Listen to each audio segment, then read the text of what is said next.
Hi everyone.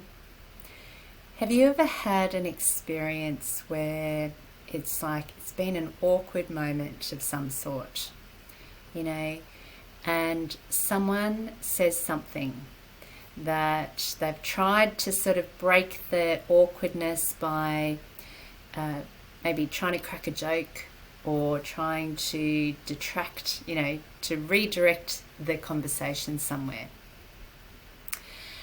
And, I can almost feel it in my body as I'm thinking about it because I feel the person that tries to lighten that moment up somehow, and they're doing it in a way that might come out quite clumsily, might come out in a way that they, if they could do it again, they might do it differently.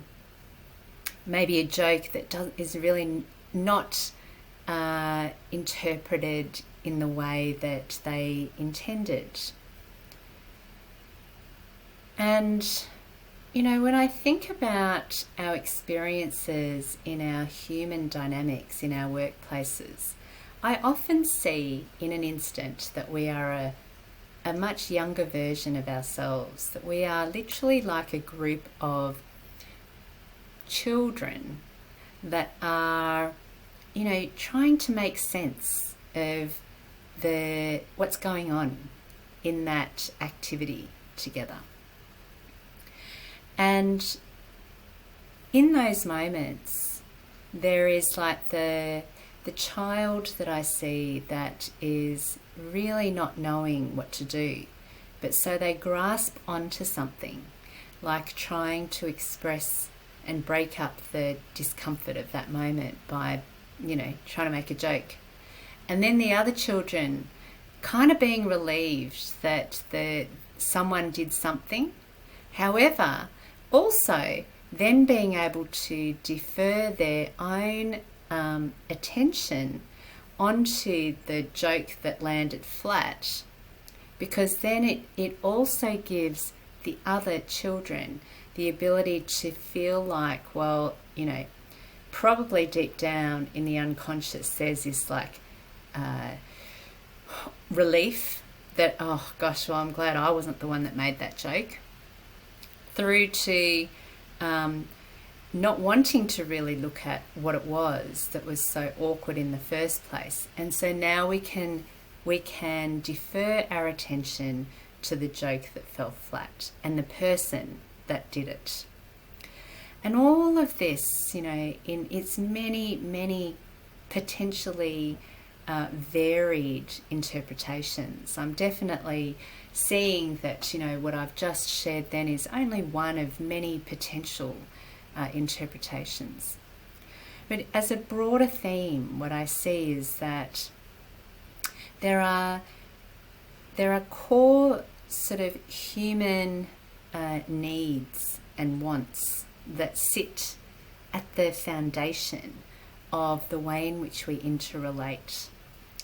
And when we can really start to see that the other person is absolutely a mirror of us, that we share these same moments, even though they might come up in different storylines on the surface, that we can start to really begin to have a level of compassion and broaden and deepen our understanding of each other together, beyond the need for things to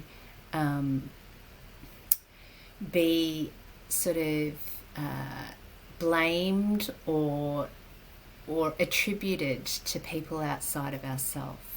That we can start to see that all of these moments are really valuable human data, like they're human dynamics in action that give us a lot of information about ourselves and our relationship together. And if we truly want things to improve in our workplaces, then it's